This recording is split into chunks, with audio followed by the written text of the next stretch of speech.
Dear student, आज के इस वीडियो में रिकॉन्स्टिट्यूशन ऑफ फर्म के बारे में मैं आपको समझा रहा हूं और उसके जो पॉइंट्स हैं इनमें से फर्स्ट पॉइंट में इसके इंटरनल जो और सब पॉइंट्स हैं उनके बारे में मैं आपको बातें समझाऊंगा। सबसे पहले ये जो रिकॉन्स्टिट्यूशन है उसके बारे में मीनिंग समझ लीजिए आप। पार्टनरशिप डीड जो रहती है वो पार्टनरशिप फर्म का कॉन्स्टिट्यूशन होता है। जैसा मैंने आपको पिछले वीडियोस में बताया है कि जब भी कोई फर्म बनाई जाती है तो उसकी पार्टनरशिप डीड बना लेना अच्छा होता है और इस पार्टनरशिप डीड को रजिस्ट्रार के पास में रजिस्टर्ड करवा लेना भी बहुत ज्यादा जरूरी होता है किसी भी प्रकार के डिस्प्यूट का सॉल्यूशन करने के लिए। और जब ये पार्टनरशिप डीड रजिस्टर्ड हो जाती है तो ये फर्म का कॉन्स्टिट्यूशन बन जाती है और इस डीड में यदि कोई भी चेंजेस करना होता है तो उसके लिए पुरानी डीड को कैंसिल करना होगा और नई डीड को वापस रजिस्टर के पास रजिस्टर्ड करवाना होगा। पुरानी डीड कैंसिल करना और नई डीड को वहां वापस रजिस्टर्ड करवाना ही कहलाता है रिकॉन्स्टिट्यूशन और ये फर्म के लिए होता है, इसलिए reconstitution of firm. Simple word में पुरानी पार्टनरशिप डीड को कैंसिल करना और नई पार्टनरशिप डीड को अस्तित्व में लाना ही पार्टनरशिप डीड का रिकॉन्स्टिट्यूशन कहलाता है। अब रिकॉन्स्टिट्यूशन की जरूरत क्यों होती है? जो डीड पहले बन चुकी है उसमें चेंजेस क्यों करना चाहिए? तो उसके बहुत सारे रीजन हो सकते हैं। जो मेन रीजन हमारे पास में है और जो हमारे कोर्स में भी है जिन्हें हम पढ़ेंगे वो यहां पर लिखे हुए हैं। मैं इनको आपको एक के बाद एक समझाता हूं। नंबर 1 है change in profit sharing ratio और यहां पर इंपॉर्टेंट बात है among the existing partners. Existing means जो पार्टनर पहले से हैं उन्हीं के द्वारा अपना म्यूचुअल रेशियो चेंज कर लेना। जैसे 2 पार्टनर्स हैं, रेशियो उनका 3:2 का है और वो चाहते हैं कि हम बराबर बराबर डिस्ट्रीब्यूट करना चाहें profit loss, it is change. 3 partners हैं, 5:3:2 का रेशियो है, आप चेंज करना चाहते हैं 3:1, it is change in profit sharing ratio.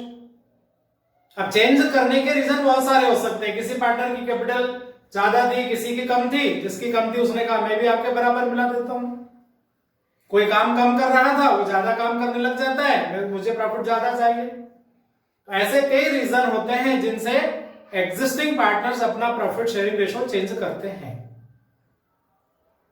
Profit sharing ratio change होगा तो जो पुरानी डीड बनी हुई है वो अब काम में नहीं आएगी, क्योंकि पुरानी डीड में एक भी वर्ड आप अपने मन से चेंज नहीं कर सकते। सेकंड सिचुएशन है admission of a partner or partners.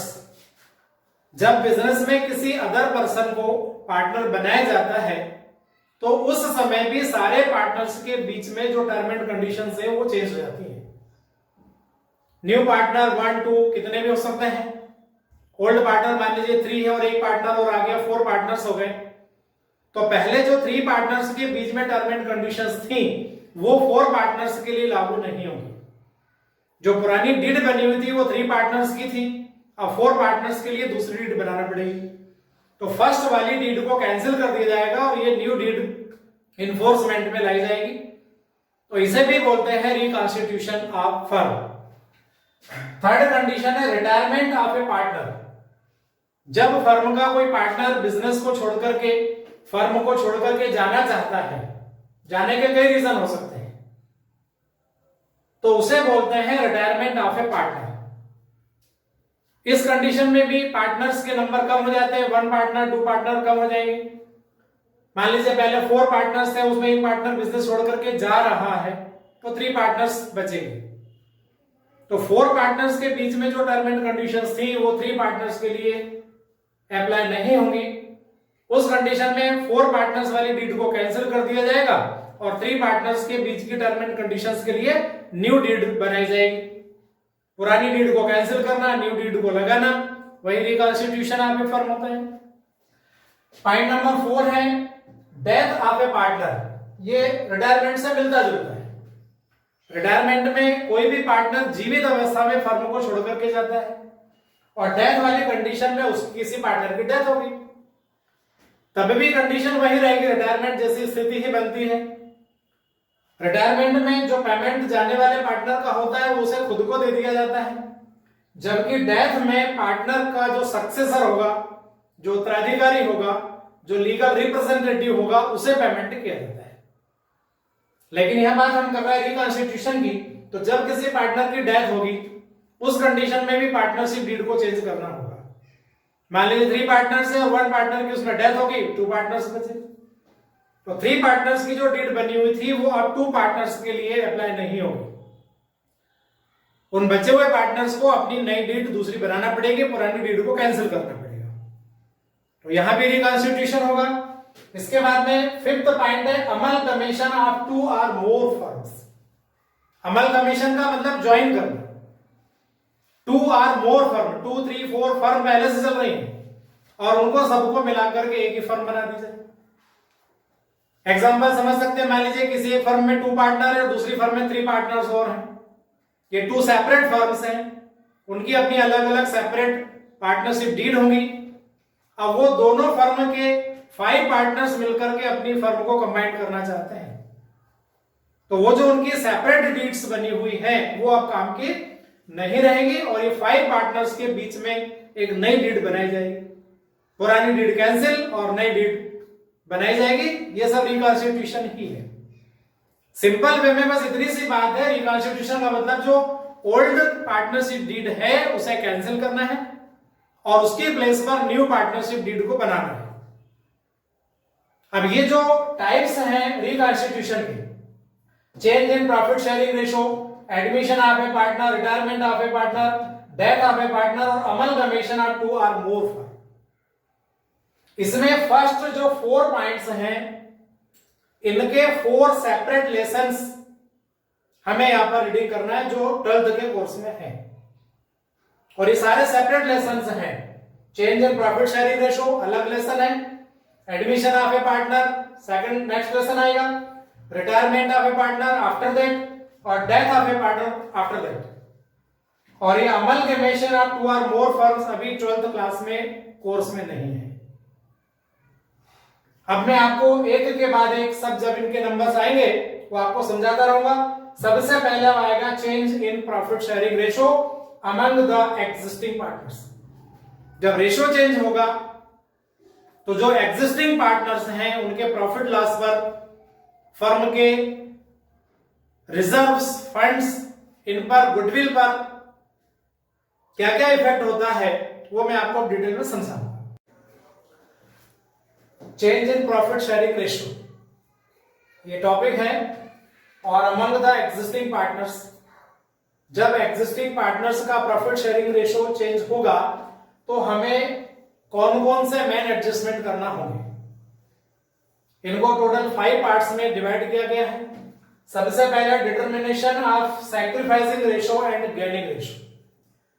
जब भी किसी पार्टनरशिप फर्म का प्रॉफिट शेयरिंग रेशियो चेंज होगा तो डेफिनेटली किसी पार्टनर का प्रॉफिट का शेयर कम हो जाएगा और किसी पार्टनर का प्रॉफिट का शेयर इंक्रीज हो जाएगा। जो पार्टनर अपना प्रॉफिट का शेयर कम करवाता है उसे बोलते हैं सैक्रिफाइसिंग पार्टनर और जो पार्टनर अपना प्रॉफिट का शेयर बढ़वाता है उसे बोलते हैं गेनिंग पार्टनर।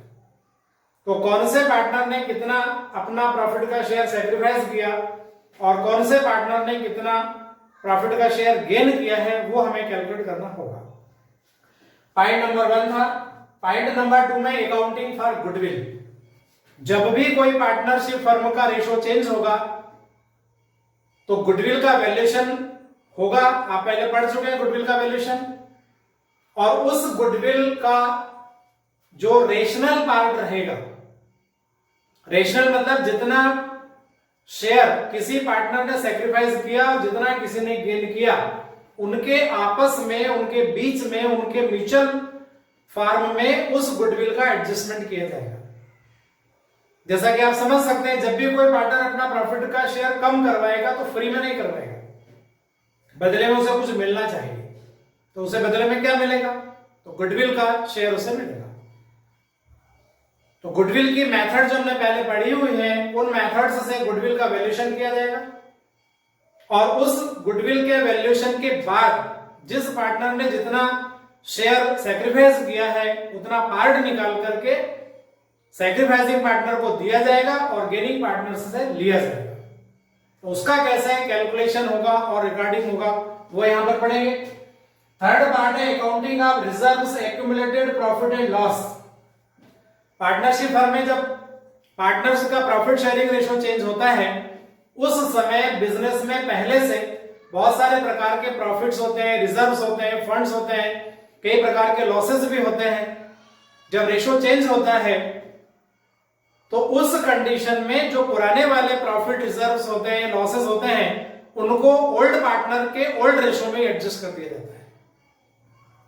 और यदि वो फ्यूचर में अपने प्रॉफिट्स को, रिजर्व्स को, फंड्स को मेंशन करना चाहते हैं, बैलेंस शीट में रिकॉर्ड करना चाहते हैं, तो उन गेनिंग और सैक्रिफाइसिंग पार्टनर्स के बीच में उसका एडजस्टमेंट कर दिया जाता है। वो कैसे होगा उसे बताएंगे आपको।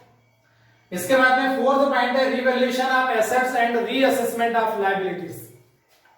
ये सारी बातें जब प्रॉफिट शेयरिंग रेशियो चेंज होता है तभी ही होती हैं। रिवैल्यूएशन का मतलब फर्म की बुक में एसेट्स की, लायबिलिटीज की कुछ अलग वैल्यूज होती हैं और जब रेशियो चेंज होगा उस समय इनकी मार्केट वैल्यू का पता लगाया जाता है। बुक वैल्यू और मार्केट वैल्यू में जो चेंज होता है उसका रिकॉर्डिंग भी करना कंपलसरी होता है। तो वो कैसे होगा ये पॉइंट्स हम पढ़ेंगे आगे। और एडजस्टमेंट ऑफ कैपिटल्स, जब पार्टनर का रेशियो चेंज होता है तो पार्टनर ये भी चाहते हैं कि उनकी कैपिटल भी आपस में चेंज हो जाए, तो उनके रेशियो के बेस पर वो कैपिटल को एडजस्ट किया जाता है। ये उसके बाद वाले पार्ट में पढ़ेंगे हम। तो ये जो लास्ट 3 पार्ट्स हैं ये आपको मैं नेक्स्ट वीडियो में डिटेल में समझाऊंगा। अभी इसी वीडियो में आपको आगे ये जो 2 पॉइंट्स हैं फर्स्ट एंड सेकंड, इनके बारे में मैं आपको बता रहा हूं। अब हम देखेंगे calculation of sacrificing share and gaining share. इनके दोनों के अलग अलग सेपरेट ये फार्मूला हमारे पास बिल्कुल सिंपल कैलकुलेशन है। किसी पार्टनर का जब सैक्रिफाइसिंग शेयर निकालेंगे तो हम उसे ओल्ड शेयर में से न्यू शेयर को लेस कर देंगे, और यदि गेनिंग शेयर कैलकुलेट करना है तो new share minus old share. फार्मूले तो बड़े सिंपल हैं लेकिन इनका कैलकुलेशन करना थोड़ा कभी कभी डिफिकल्ट हो जाता है, क्योंकि हमें यह पहले पता लगाना होता है कि उसका ओल्ड शेयर बड़ा था या न्यू शेयर बड़ा था। तो यदि ये कैलकुलेशन लगाने में आपको किसी प्रकार की डिफिकल्टी होती है तो उसका एक ही तरीका है जो शॉर्टेस्ट वे भी कहा जाता है कि आप कोई भी एक फार्मूले का यूज कर लीजिए। सैक्रिफाइसिंग रेशियो या सैक्रिफाइसिंग शेयर का फार्मूला यूज करेंगे। यदि उसका रिजल्ट पॉजिटिव आता है तो ये माना जाएगा कि उस पार्टनर ने सैक्रिफाइस किया है, और यदि उस फार्मूले की कैलकुलेशन का रिजल्ट नेगेटिव आता है तो उसने सैक्रिफाइस नहीं किया बल्कि उसने गेन किया है। कैसे होगा, मैंने यहां पर एक एग्जांपल ही सॉल्व किया हुआ है, इसको आप समझेंगे। Old share of A, B and C, ये 3 पार्टनर्स हैं और उनका जो ओल्ड रेशियो है वो 3:1 है, और 3:1 को ये 3/6, 2/6 और 1/6 के फॉर्म में ने फ्रैक्शन के फॉर्म में रिकॉर्ड किया। और new share of A, B and C is equal to 5:3:2, means हो गया 5/10, 3/10 एंड 2/10। रिकॉर्डिंग का तरीका आपको पता ही होगा। ये 6 कैसे आया, 3 + 2 + 1 इज इक्वल टू 6, और ये 10 कैसे आया, तो 5 + 3 + 2 इज इक्वल टू 10। यहां पर यह सबसे ज्यादा जरूरी है कि पार्टनर्स के आपको ओल्ड और न्यू दोनों शेयर मालूम होना चाहिए। क्वेश्चन में लिखने के अलग अलग तरीके हो सकते हैं, उससे पहले आप ओल्ड रेशियो और उसके बाद फिर न्यू रेशियो दोनों को सीक्वेंस में लिख लीजिए, और ओल्ड रेशियो में से न्यू रेशियो को हम माइनस करेंगे।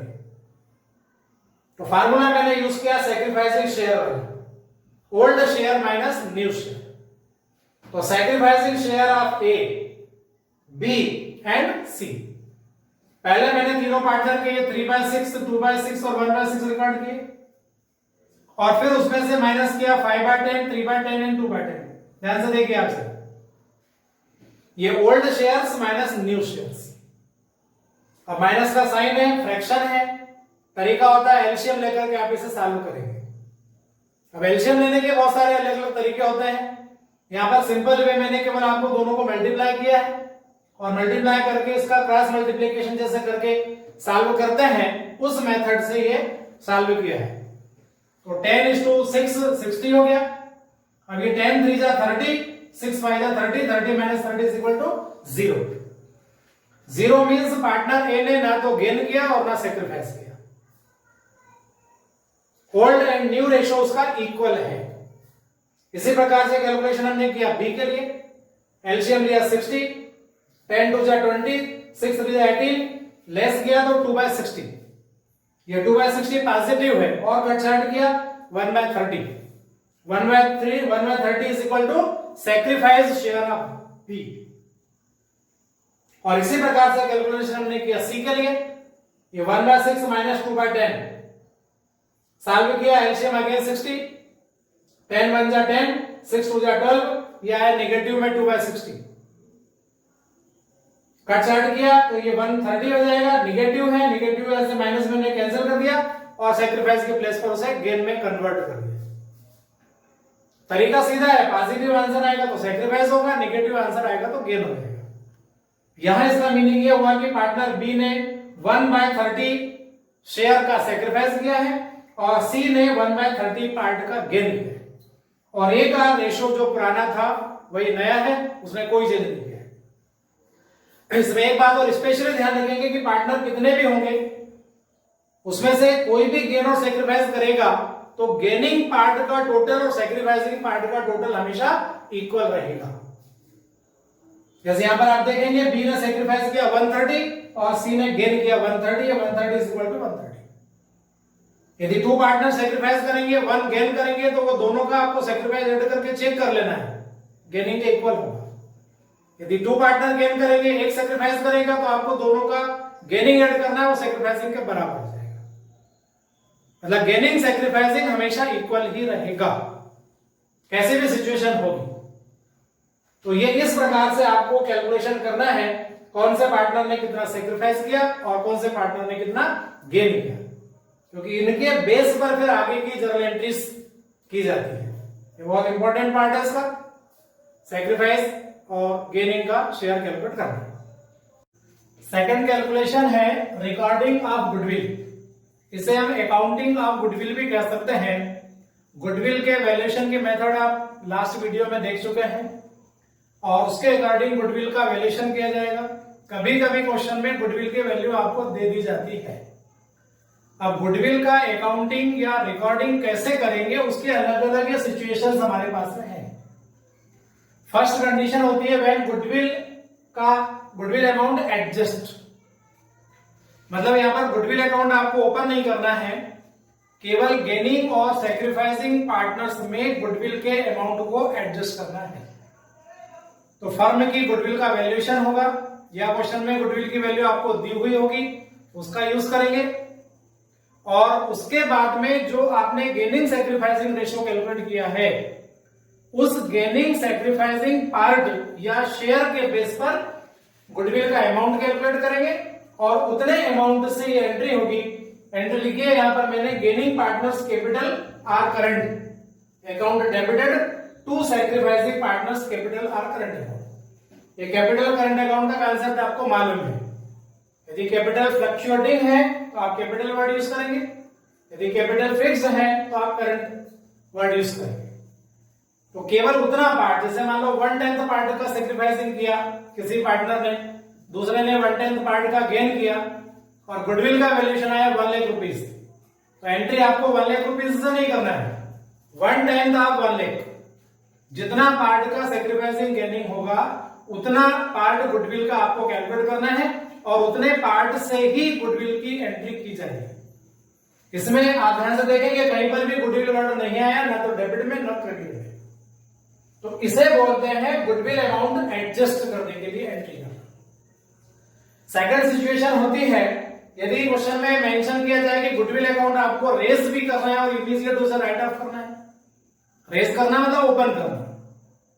तो ऐसी कंडीशन में आपको डबल एंट्री करना पड़ेगी। First entry for goodwill account raised and second entry for goodwill account write off. Entry बिल्कुल सिंपल है। फर्स्ट में एंट्री होगी goodwill account debit to partners capital or current account. जो गुडविल का वैल्यूएशन करेंगे full amount से entry होगी। और यहां पर रेशियो यूज करेंगे, मैंने लिखा है इसको नरेशन में, being goodwill account raised with old ratio. जो ओल्ड रेशियो पार्टनर का रहेगा उस ओल्ड रेशियो से गुडविल अकाउंट को रेज किया जाएगा। और सेकंड एंट्री होगी जब गुडविल अकाउंट को राइट ऑफ कर दिया जाएगा। राइट ऑफ करना मतलब उसे क्लोज करना। तो क्लोज करने में एंट्री होगी partners capital or current account debited to goodwill account. Narration लिखा मैंने, being goodwill account write off in new ratio. First entry में ओल्ड रेशियो का यूज करेंगे और सेकंड एंट्री में न्यू रेशियो का यूज होगा। और यहां गुडविल का फुल अमाउंट लिया जाएगा, इस बात का ध्यान रखिएगा। और इस एंट्री में केवल वो जो सैक्रिफाइसिंग और गेनिंग पार्ट से निकलेगा उतना ही अमाउंट लिया जाएगा। तो सेकंड सिचुएशन ये होती है जब गुडविल अकाउंट को ओपन भी करना है और साथ में उसे क्लोज भी कर देना है। इसके बाद एक थर्ड सिचुएशन और है यहां पर, यदि रिकॉन्स्टिट्यूशन के टाइम पर फर्म की बुक में कोई ओल्ड गुडविल है, जिसे बोलेंगे हम एग्जिस्टिंग गुडविल, और यदि उस गुडविल को राइट ऑफ करना है, पूरा नाम इसका रहेगा when existing goodwill is written off. Existing मतलब जो पहले से है, और ये जो गुडविल रहती है, ये जो न्यू गुडविल कैलकुलेट की जाती है उसकी बात रहती है। ये टू सेपरेट आइटम्स है।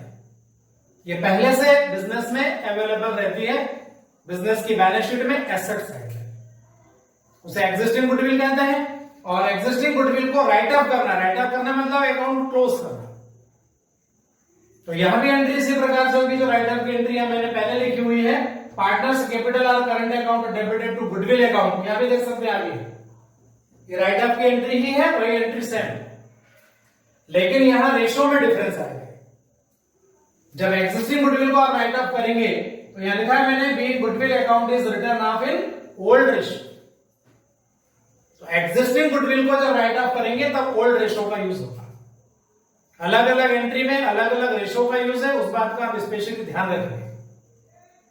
फर्स्ट एंट्री में गेनिंग और सैक्रिफाइसिंग रेशियो, सेकंड कंडीशन की फर्स्ट एंट्री में ओल्ड रेशियो, सेकंड एंट्री में न्यू रेशियो, और थर्ड जो सिचुएशन है उसमें आपको एग्जिस्टिंग गुडविल को राइट ऑफ करने के लिए ओल्ड रेशियो का यूज करना होगा। यहां कभी कभी क्वेश्चन में एक और सिचुएशन आती है, ये एंट्री तो हमने कर दी गुडविल को रिटर्न ऑफ करने, कभी कभी ऐसा होता है क्वेश्चन में लिख देते हैं आपको कि जो ओल्ड गुडविल है उसको राइट ऑफ नहीं करना है, बल्कि उस गुडविल को बैलेंस शीट में शो करना है, और गुडविल के रिवैल्यूएशन में उसकी वैल्यू बढ़ जाती है। तो उस कंडीशन में आप कैसे एंट्री करेंगे, एग्जांपल आप समझ सकते हैं। मान लीजिए ओल्ड गुडविल पहले से 50,000 रुपीज की है, क्वेश्चन में आपको लिख दिया कि इसे राइट ऑफ नहीं करना, और न्यू गुडविल का वैल्यूएशन किया और वैल्यूएशन से उसकी वैल्यू हो गई 2 लाख रुपीज। तो पहले से गुडविल 50,000 की थी, रिवैल्यूएशन से हो गई 1,50,000, इंक्रीज होकर के 2 lakh rupees. Old goodwill 50,000, new goodwill 2 lakh rupees, मतलब इंक्रीज कितनी हुई 1,50,000। तो वो 1,50,000 का जो डिफरेंस अमाउंट है, उस अमाउंट के बेस पर और गेनिंग सैक्रिफाइसिंग रेशियो का यूज करते हुए आपको ये वाली एंट्री करना है। मान ले वही 1/10 का रेशियो है, तो 1,50,000 का 1/10 इज इक्वल टू 15,000। 15,000 से ये वाली एंट्री हो जाएगी, और ये गुडविल को राइट ऑफ करने की हमें आवश्यकता नहीं हो। ये कैलकुलेशन था रिकॉर्डिंग ऑफ गुडविल, इसे अकाउंटिंग ऑफ गुडविल भी कहा जाता है। तो उम्मीद है आपको ये पूरा कॉन्सेप्ट समझ में आया होगा।